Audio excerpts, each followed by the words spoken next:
Kita baca surah Al-Kahfi ayat 1 hingga 10.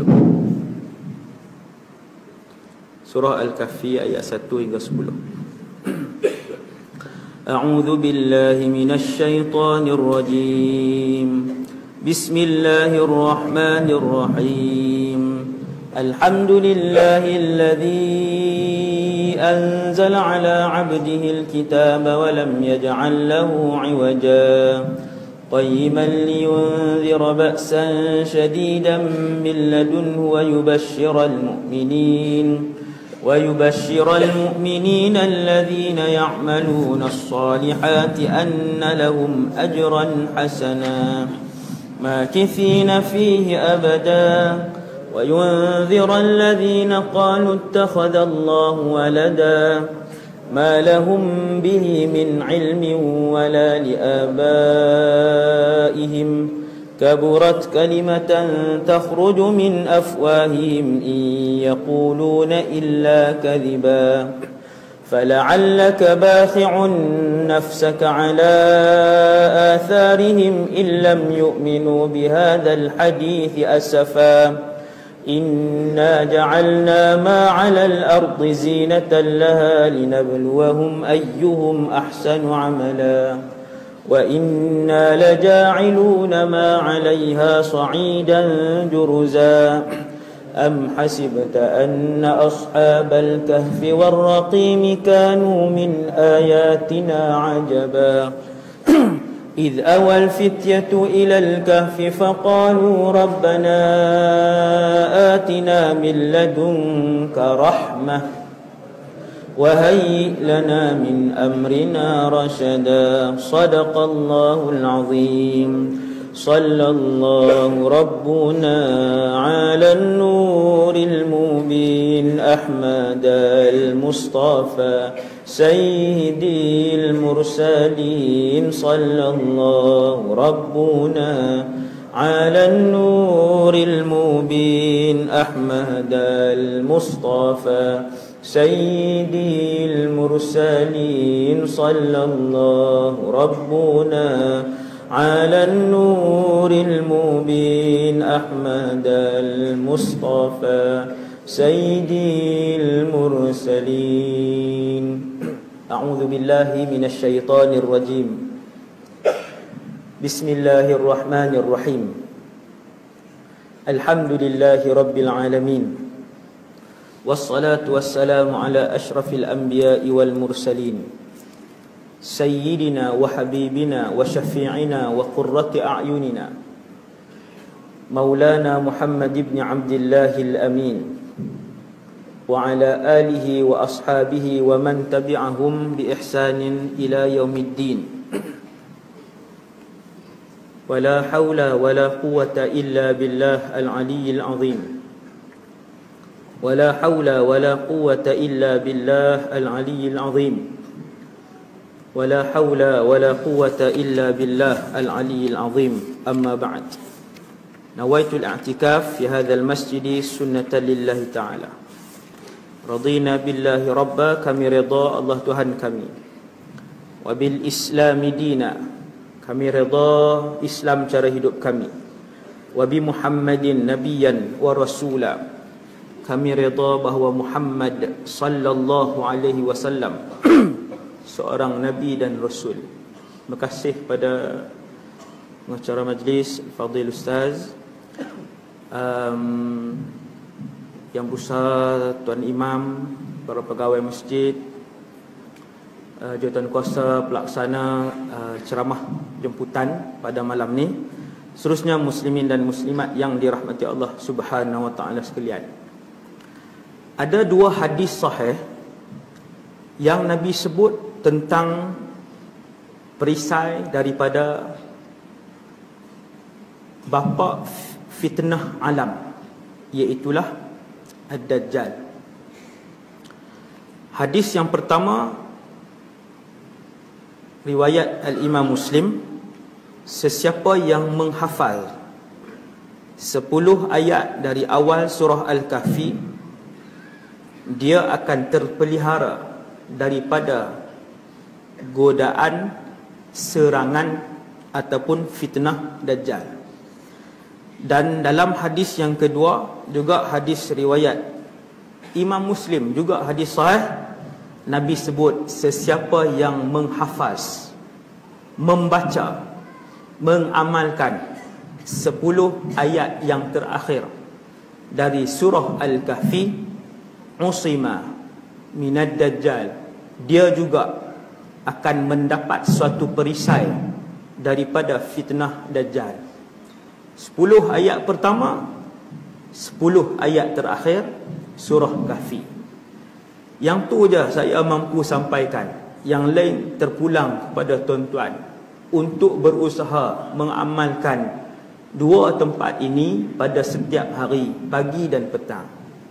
Nak cerita lebih tak boleh. Tuan-tuan amal, tuan-tuan akan nampak apa Allah akan berikan. Tuan-tuan sekalian, cerita Dajjal ini disebut oleh Rasul yang paling awal dihantar oleh Allah ke atas muka bumi ini. Rasul terawal. Kata Nabi Muhammad dalam suatu hadis yang sahih, Rasulullah sebut, tidak ada seorang Nabi pun kecuali akan memberikan peringatan keras, amaran kepada umat mereka tentang fitnah Dajjal. Semua Nabi dan semua Rasul, walaupun semua Nabi dan Rasul tahu bahawasanya Dajjal itu bukanlah keluar pada zaman mereka, dan Rasulullah sallallahu alaihi wasallam sebut dalam suatu hadis sahih yang lain bahawa akulah Rasul yang paling banyak mengetahui rahsia tentang Dajjal yang akan keluar pada zaman umatku.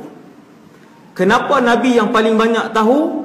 Kerana Dajjal itu kharijun fikum la mahalah, kata Rasulullah.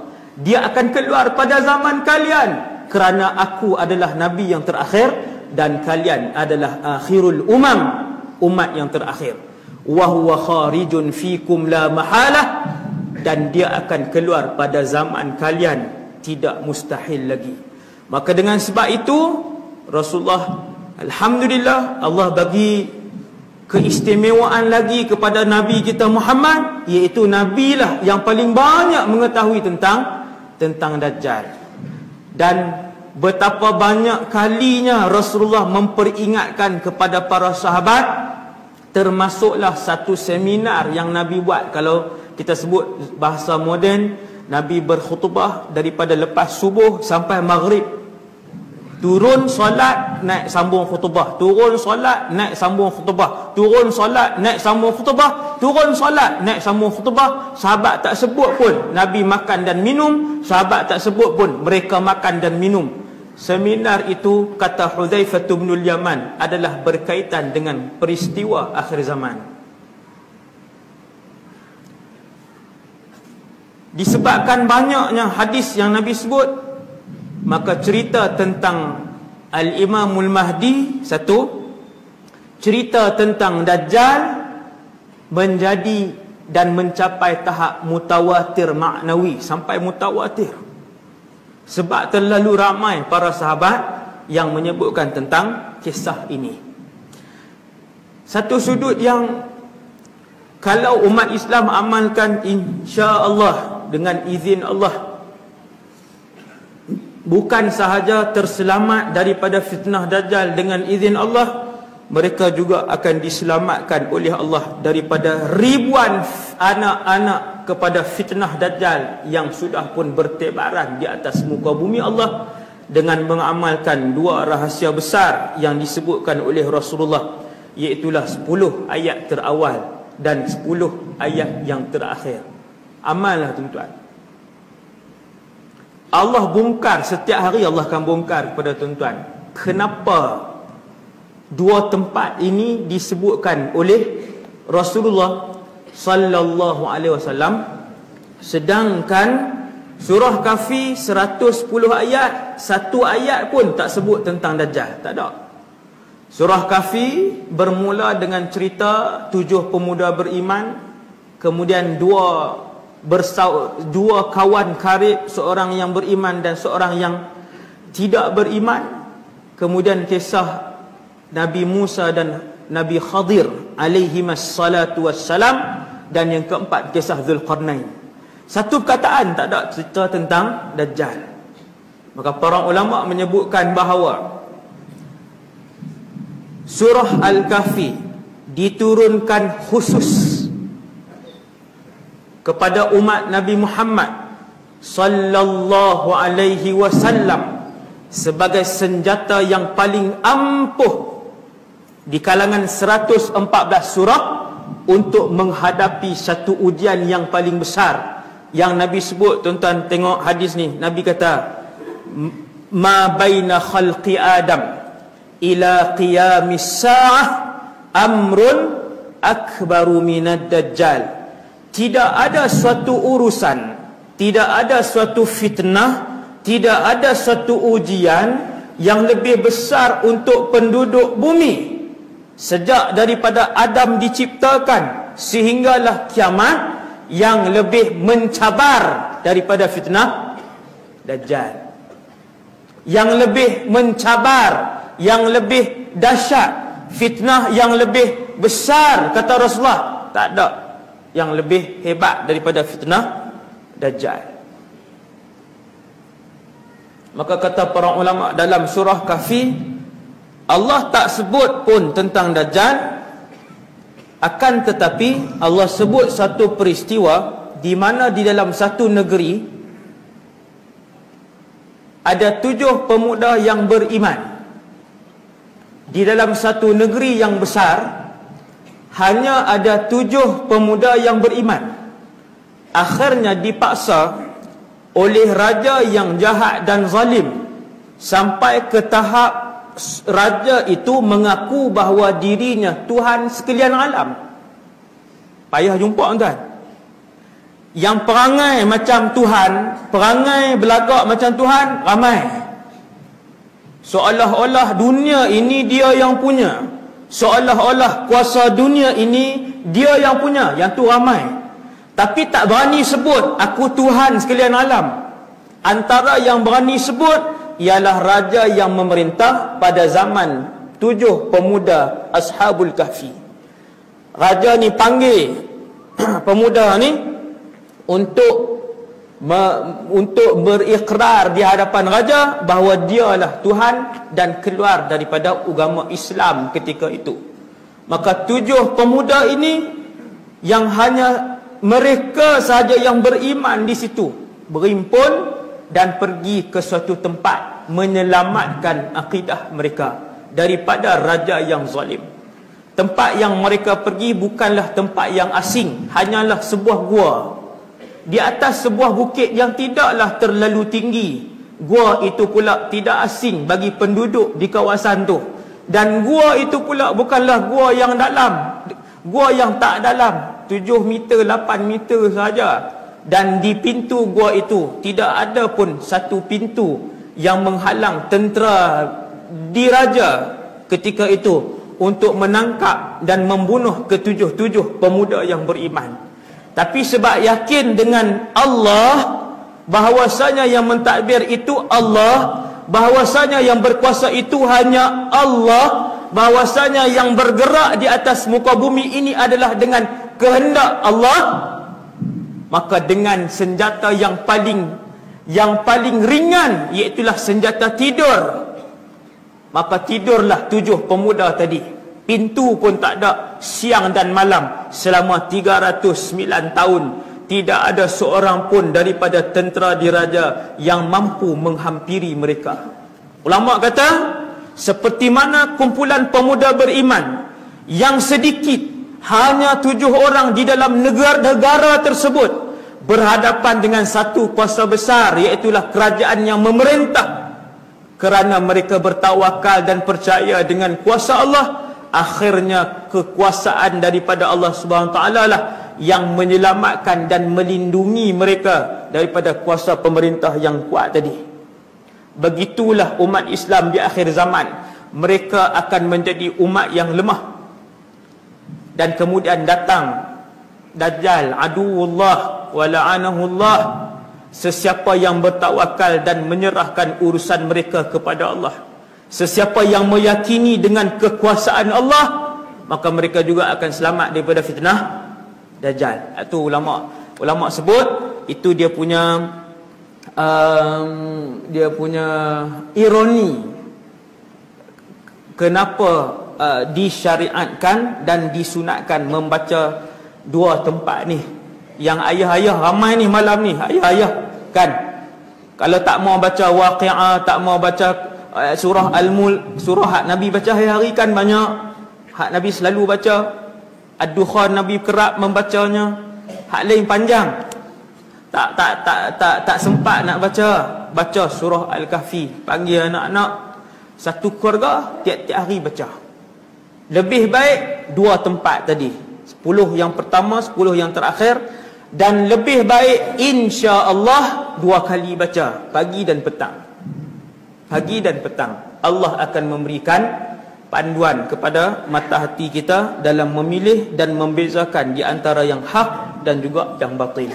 Tuan-tuan yang dirahmati Allah Subhanahu wa taala sekalian. Dalam hadis yang kedua, Nabi sebut, riwayat Imam Ibnu Majah, sesungguhnya tidak ada satu fitnah di atas muka bumi semenjak Allah ciptakan Nabi Adam yang lebih dahsyat daripada fitnah Dajjal. Ini hadis kedua pula, dia lebih panjang sikit. Kemudian Nabi sambung, sesungguhnya Allah Subhanahu wa taala tidak mengutus seorang Nabi pun kecuali Nabi itu mengingatkan, memberikan amaran kepada kaumnya akan ujian Dajjal. 2. Yang ketiga, aku adalah Nabi yang terakhir, kata Rasulullah, dan kalian adalah umat yang terakhir. Maksudnya bangsa manusia yang terakhir yang akan mendiami bumi, umat Rasulullah. Selepas ini tidak akan ada lagi manusia yang akan mendiami bumi kerana kita adalah umat yang terakhir. Seandainya dia keluar, iaitu Dajjal, dan aku berada di kalangan kalian, maka akulah yang akan berhujah dengannya bagi mewakili setiap orang Islam. Nabi kata kalau Dajjal keluar, aku ada, akulah yang akan berhadapan dengannya mewakili kalian.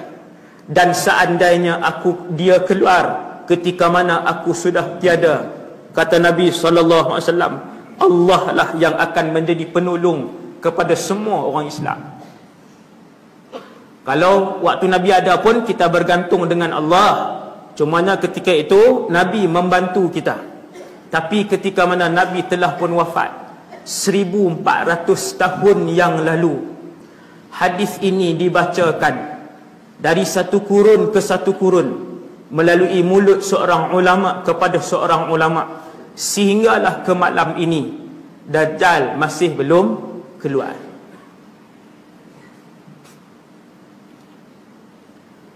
Inilah antara berita yang paling buruk untuk umat Nabi Muhammad sallallahu alaihi wasallam. Dan berita buruk ini, Dajjal ni, berita buruk ini akan dihadapi sama ada oleh kita, generasi umat Nabi Muhammad yang hidup pada malam ini, ataupun generasi umat Nabi Muhammad yang hidup selepas ni. Zaman bila? Wallahu a'lam. Adakah dia akan keluar? Pasti dan pasti dan pasti dia akan keluar, kerana berita dia keluar ni telah diberitahukan oleh Rasulullah sallallahu alaihi wasallam. Tuan-tuan yang dirahmati Allah sekalian, kata seorang sahabat, nama sahabat ni Hudzaifah ibn al-Asid. Dia kata, kalaulah Dajjal ini keluar pada zaman kalian. Zaman kalian tu zaman siapa? Ulama hadis pun tengok hadis ni. Waktu tu Hudzaifah bercakap dengan tabi'in. Nabi dah wafat. Hudzaifah bin Asid radhiyallahu anhu bercakap dengan tabi'in. Zaman tabi'in, Zaiduna Hudzaifah kata, kalau Dajjal keluar pada zaman kalian, zaman yang masih kuat, satu zaman yang dipuji oleh Rasulullah, zaman sahabat, tabi'in, tabi'ut tabi'in, 3 kurun yang dipuji oleh Rasulullah. Kata Sayyiduna Hudzaifah, seandainya Dajjal keluar pada zaman ini, la ramathu sibyanu bil khazaf, nescaya kanak-kanak akan membaling batu, hanya membaling batu kepada Dajjal.